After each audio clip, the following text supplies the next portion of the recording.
Hello friends, आज हम देखेंगे चैप्टर नंबर 3 में exercise 3.2 question number 3 regression line simple question obtain the regression line of amount of effective oxygen on the altitude and effective oxygen available है। तो अगर ये दो टाइप ऑफ वेरिएबल अवेलेबल हो तो फर्स्ट वेरिएबल को हम x एज्यूम कर लेते हैं, सेकंड वेरिएबल को y एज्यूम करते हैं। रिग्रेशन लाइन यानी कि 5 steps. First step is x bar, second step y bar, third step b, fourth step a and fifth step was regression equation। तो फर्स्ट हम काउंट करने से पहले टेबल क्रिएट करना पड़ेगा। x और y अगर आप वैल्यू देख रहे हो तो इसमें देख सकते हैं कि y की वैल्यू में 20.9, 20.1, 19.4, 17.9 यानी कि पॉइंट के बाद एक डिजिट अवेलेबल है। तो हमें क्या करना है, पहले उसे मिनिमाइज करना होगा या फिर हम यूं ही एज्यूम कर लेते हैं। जो फर्स्ट ऑफ ऑल मैंने x और y जो है वैसे लिख लिए।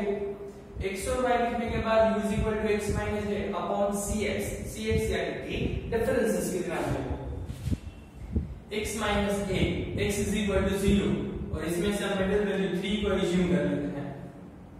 cx 1 का डिफरेंस है तो हम डिवाइड करेंगे। तो फर्स्ट हम यहाँ लिखेंगे 0 - 3 divided by 1 यानी कि -3, 1 - 3 -2 divided by 1 -2, 2 - 3 -1, 0, 1, 2 and 3।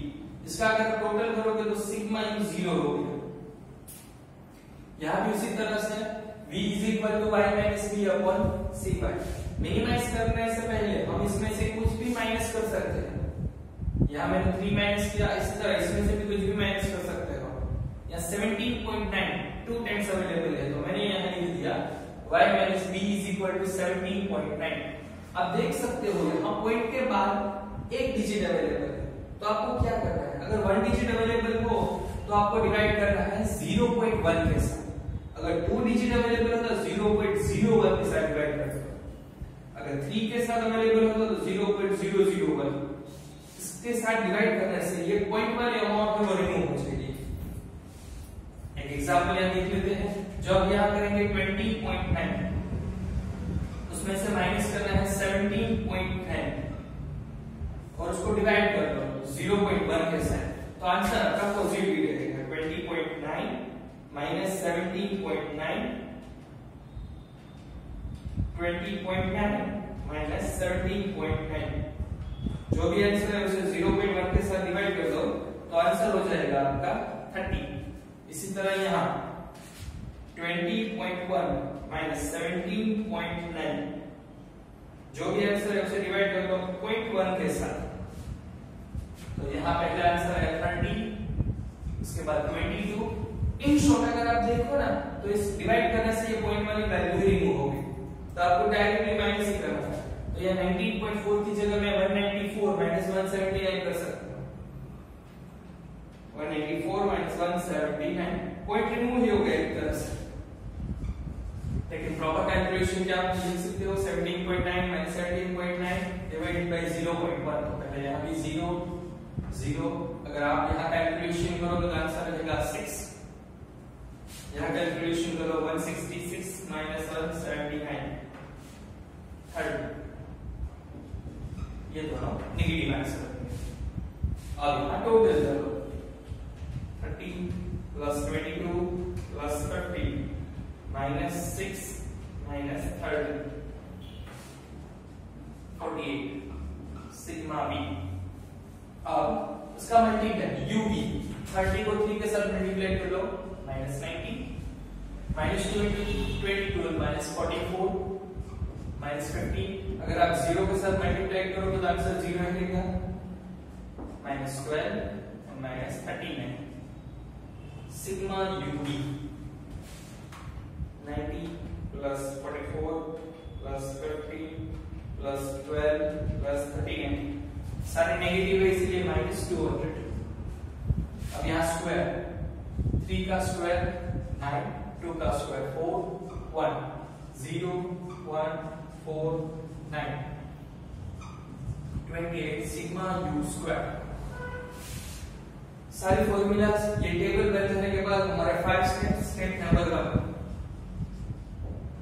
Step number 1 पहले हम काउंट करेंगे x bar is equal to sigma x upon n। Sigma x is equal to 21 divided by 1 2 3 4 5 6 7। x bar is equal to 3। Step 2 y bar is equal to sigma y upon n। Sigma y 130.1 divided by 7, 130.1 divided by 7,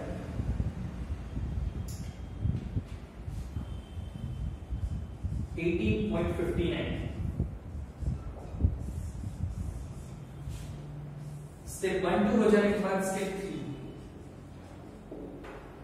3 v count करने के लिए हमारी formula है n into sigma uv minus sigma u into sigma v upon n sigma u square minus into bracket sigma u all square into cy by cx। यहाँ जो differences है उसे भी कैलकुलेट करना है। n is equal to 1 2 3 4 5 6 7 n sigma uv minus 200 minus sigma u की जगह 0 sigma v की जगह 48 and 7 sigma u square 28 minus 0 square। अब यहाँ क्लास ले रहे हैं, क्लास डिफरेंसेस, तो y का डिफरेंसेस क्या है 0.1 और class difference of x that is 1। ये कैलकुलेट कर लेते हैं तो 7 into 200 यानी minus 1400। 0 के साथ मल्टीप्लाई करोगे तो आंसर 0 देगा। यहाँ 28 into 7 यानी कि 196। 0 का स्क्वायर 0 into 0.1 डिवाइडेड बाय 1। ये 0 के साथ कोई चेंज रहने वाला नहीं, इसका मतलब 1400 into 0.1 यहाँ डिवाइडेड में 196 minus 0 यानी कि 196 और 1 के साथ मल्टीप्लाई करो कि ना करो कोई फर्क पड़ने वाला नहीं। लेकिन यहाँ 0.1 के साथ मल्टीप्लाई करोगे तो -140 डिवाइडेड बाय 196। तो आपका आंसर रहेगा b is equal to 140 divided by 196 0.71। Calculation में आपको फॉर्मूला याद रखनी है और देखना है b u अवेलेबल है तो x डिवाइडेड में लिखना है तो x cx ऊपर cy। स्टेप 1 x बार y बार इन b। अब आपका फोर्थ स्टेप रहने वाला है नॉर्मल क्वेश्चन की तरह। Step number 4 a is equal to y bar minus b into x bar. चलो y bar is equal to 18.59 minus b is equal to 0.71 x bar की जगह पे 3 तो 18.59 माइनस 0.71 into 3 2.30 डिफरेंस लेगा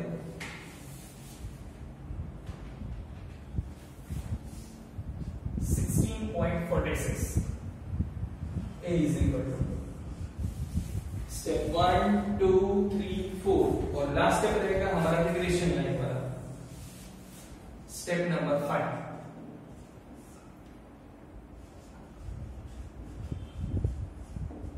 regression line y on x। Regression line y on x y cap is equal to a plus bx। a की जगह पे हमने value count कर ली है 16.46, b की जगह पे वैल्यू में काउंट की है 0.71, लेकिन आपको ध्यान क्या रखना पड़ेगा -140, तो ये आंसर क्या रहेगा माइनस, इसके साथ ये आंसर भी माइनस, तो माइनस माइनस प्लस, ये आप फ्रैक्शन देख लेना 18.59 प्लस 2.30 20.72। ए की जगह पे लिखना है यहाँ 20.72, बी की जगह पे -0.71 x। देखा आपने, अगर मिस्टेक, यहाँ हमने साइन भी लिखना छोड़ दिया, तो इसका आंसर यहाँ भी हो सकता है और डिफरेंस यहाँ भी हो सकता है, तो पूरा फाइनल आंसर मिस्टेक हो सकता है। इसलिए मैंने जानबूझकर यहाँ पहले माइनस लिखा ही नहीं था। आप देखना जब भी कैलकुलेट करो तब यहाँ के बाद ये आंसर यहाँ पर रिफ्लेक्ट होगा और ये आंसर यहाँ भी रिफ्लेक्ट हो सकता है, जिससे आपका फाइनल आंसर चेंज रहेगा। आपको ये होगा कि हमारा आंसर पूरा सही है। चलो अब यहाँ plus minus minus y cap is equal to 20.72 minus 0.71x, ये हो गया हमारा रिग्रेशन इक्वेशन। अब हमें काम करना है, if the altitude of place is 7 units, altitude यानी x, तो when x is equal to 7 then y is equal to what?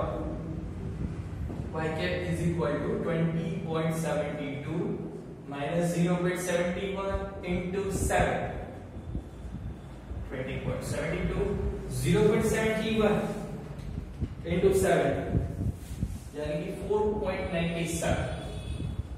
अब आप कैलकुलेट कर लो तो आपको मिलेगा फाइनल आंसर